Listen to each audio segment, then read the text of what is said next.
Okay, this is the first day for the Maxsheva test, which is taking place a week from this Thursday on January 4th. Okay, so again, anything that I say here is on the test. If I don't say it, it's not going to be on the test. The test will be very, very straightforward. The first thing we discussed was the idea of kibbutz galiyot, the ingathering of the exiles, which is always a sure sign of geula, of redemption. And we mentioned that there are three different stages to kibbutz galiyot. The first is mentioned in the Torah, and these psukim listed here in the Devarim Perek Lamed, where is the idea of, if you look in Pasuk Gimel, then the Lord your God will bring back your exiles, have mercy upon you. That HaKadosh Baruch Hu is going to react to our doing tshuva, and then he's going to bring us back to Eretz Yisrael. Okay, if you look in Pasuk A,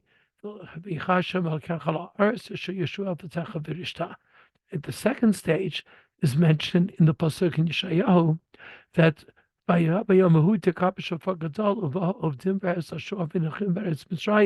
shofar will blast, and those that have been lost all over the world, from Assyria to Egypt, is coming to Yerushalayim, to Har HaKodesh, the Makom HaMikdash. And then the third stage is when the Mikdash is actually rebuilt, and we're able to go ahead, and we're able, as mentioned in our Musaf, there in the Beit HaMikdash, we will worship you at Korbanot Chofatzenu, our obligatory sacrifices, to Medinkas, the Jamus, the Korban Samid, the everyday Korban, the way it's supposed to be given, one every day, one every afternoon, and the Korban Musaf, which is given Shabbat, Rosh Chodesh, and all the other holidays. So the three stages in Kibbutz Galiyot: first coming to Eretz Yisrael, then coming to Yerushalayim, and then eventually the Binyan HaMikdash. And the Maharal, who lived in Prague in the 1500s. So he goes ahead and he explains that the kibbutz galiyot is something which is hegioni, which is logical that it should happen. For the first reason is because Eretz Yisrael is our natural place. Again, every being has a natural place. There are certain animals that have a natural habitat, and they do best in that habitat. Different countries have a natural habitat, and they do best in that habitat. Russians do well in the colds.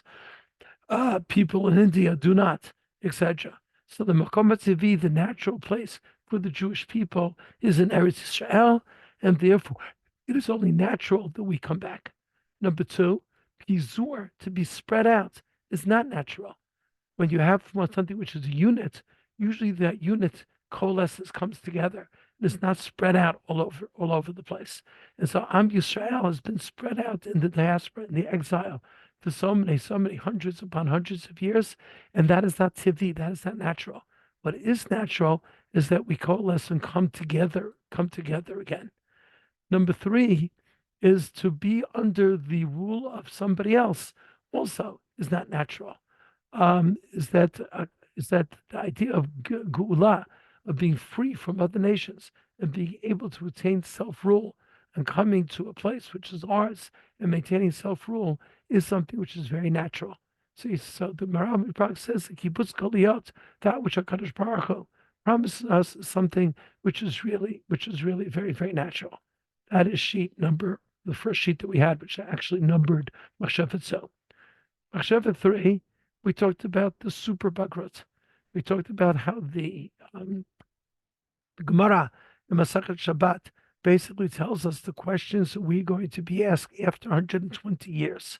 We're going to be asked Nasata v'natata b'emunah. We are honest with our business dealings, right? Then Kavati itil Torah. Did you set aside time for learning Torah? Asakta b'priyah. Did you try to build a family, raise children? Tzipitel Yeshua. Did you anticipate the coming of Mashiach? And that we're going to discuss at length what that means. Palta b'chachma. Did you try to understand the wisdom of the world and see the beauty of HaKadosh Baruch Hu's creations? Hey, vanta tavar mitoch tavar. Did you use your good intelligence that God gave you to understand one thing from the next? The Gemara there finishes and says, even if you're able to answer yes, yes, yes, yes, yes, yes to all these questions, if you have all that it came from is a sense of fear of God.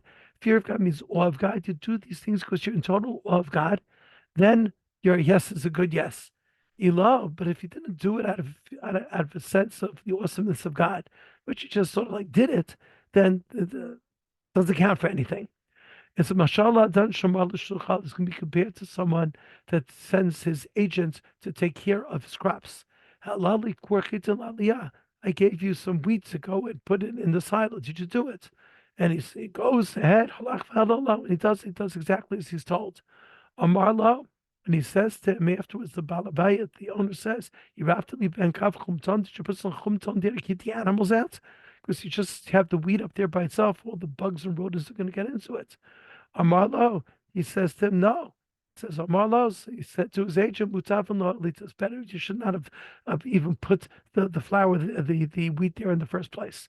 So that which preserves all the things that we do in life is the Yirat Hashem. You need that preservative there. Without that preservative, then the other things, even if you did it, you know, you are honest and build this deal because you just want to be a nice guy. That doesn't do the trick. It has to be because I am in awe of God. I know that God is watching me all the time, and therefore I'm going to do the right thing. Okay, from there we went on to discuss what does it really mean, sipit Yeshua, to anticipate Mashiach. So you have to stand by the window, look for him. And why is it why is it an important element? Sipita Yeshua. So let me just get the sheet up here. That should be sheet number 4. Here we go. So you read about Harav Chalap. Chalap said as follows. The first thing that's the exact timing when Mashiach is coming is hidden from us in order that we anticipate. That's important to anticipate and not knowing when it's going to come. That CPI is, and this anticipation is important because this is what's going to get God to hurry up and bring the Mashiach as much as possible, as fast as possible. Otherwise, we just kick our shoes off and saying, well, it's coming in the year, whatever year it is. But the tzipiyah itself, the anticipation itself, and the fact that something that we want and that we're looking forward to, that will cause God to go ahead and to try to bring it to us sooner. So that's why sipita lishua. That's the reason number 1 why it's important. Reason number 2. Yisrael ruyin Sipita lishua means that I know and I anticipate that it's very possible for God to go ahead and bring Mashiach at any time, even though I look around and I say 80% of the Jewish people, 75% of the Jewish people are not keeping Shabbat. And who knows how many are assimilating. And I sort of like say, why would Mashiach ever come? But Sipita Lishua means that I understand that even though on the outer veneer, it seems like people don't have this Jewish neshama, but in the pnimiyut, in their insides, they could be very, very, very pure. And that's another thing that CPT Yeshua says, you know what, Mashiach can come because the Jewish people are really great. Number 3, Hatzipiyah Yeshua, the anticipating the Yeshua, the Geula, the redemption. So we said, we described that we are in the tkufa, in the time period of ikvatad Mashiach, which means the footsteps of Mashiach. Things are going on around us, the establishment of the state of Israel, the great success of the state of Israel, etc., etc., etc. It shows us the Mashiach's on his way. We can hear his footsteps, but we also know that with those footsteps, something called Chevle Mashiach, the birth pangs of Mashiach, and that there could be some very difficult times, like the times that we're living through right now. But so Sipita Lishua Ozeret Lanot Matzarat, that helps us deal with the tzarot, with the difficult moments, because we have a difficult moment. We say, you know what, this is just a difficult moment, which is unfortunately a necessity, but we're going to go someplace great. And so Sipita Lishua goes ahead and helps us. Those are the 3 things which I want you to know about Sipita Lishua. Moving on to sheet number 5. See, it's going quickly. Okay. So the question which certainly consumed Jews in the 19th century, in the 1800s, is okay. How active should we be? You say Tzipita Yeshua. How active should we actually be? But wait a second, I made a big mistake here. Let's go back to sheet 4. I forgot something very important over here. Okay, let's just go and scroll down because I didn't scroll down. That was a mistake. Here we go. I forgot something. Sheet 4, we have Rav Yehuda Levi Kuzari. Back to sheet 4.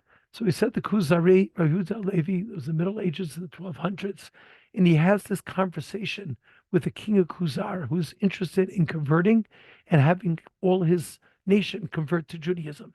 And so there's an ongoing conversation between the Melech HaKuzar and Rav Yehuda Levi, which then is brought down in a book called the Kuzari, which is a very, very important book in Jewish philosophy. So he talks about tzipila l'shua. What does he say?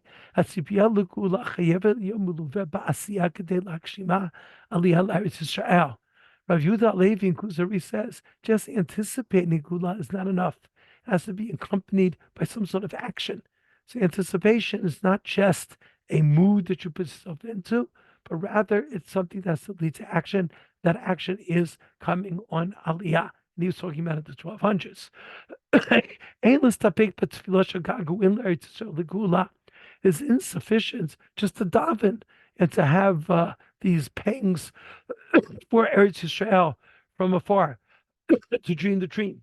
That's not enough. But if you really see Pete L'Shua means doing something about it, which means coming to Eretz Yisrael.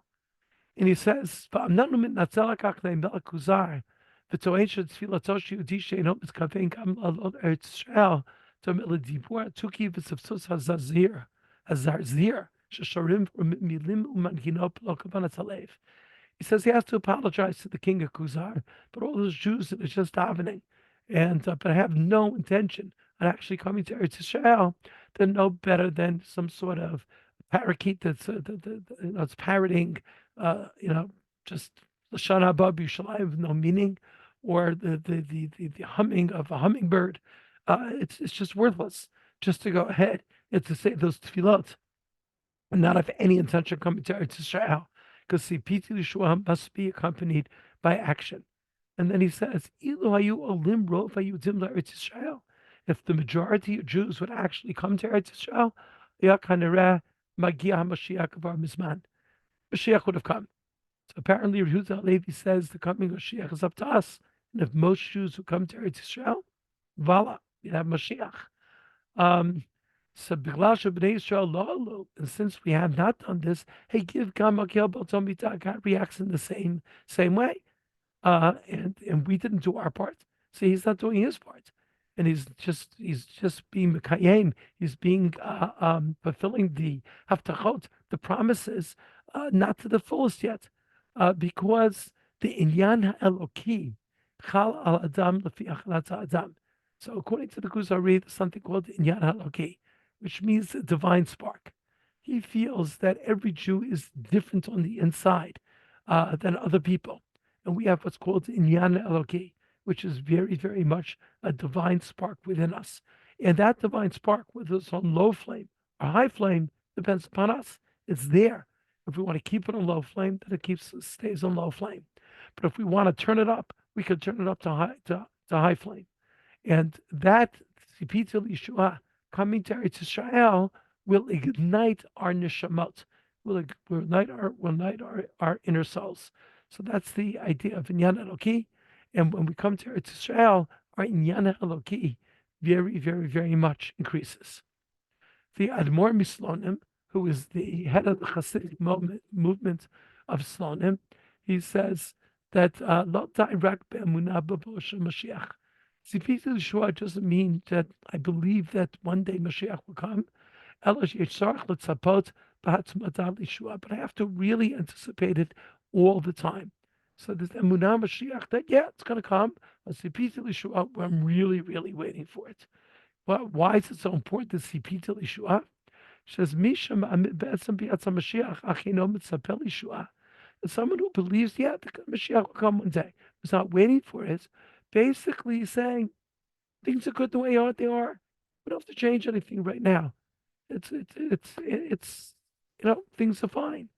And someone that does that is the Kofer B'Torah Moshe. He's a heretic. He's a non-believer in the Torah, and he doesn't believe that which is written in the Torah. Why? So he says that Hamasiut Shalanu Eina Shlema, because the way things are now are not the way things are supposed to be. Don't be satisfied with the status quo.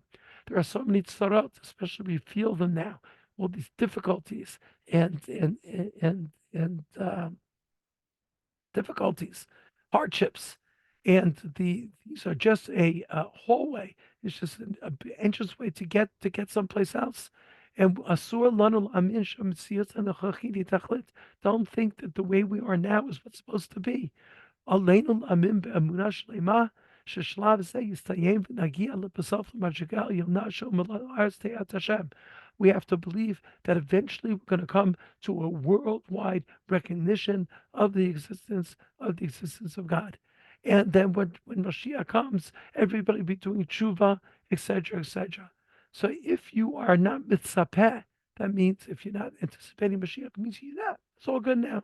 We're good. I got my shul, I got my school, I got my tefillin, everything's fine. Let's go. Let's move on. That's not it. That's not enough. It has to be tzipit, you're anticipating any moment that things have to change. Okay, we're going to stop here. I'll give you the second tape later.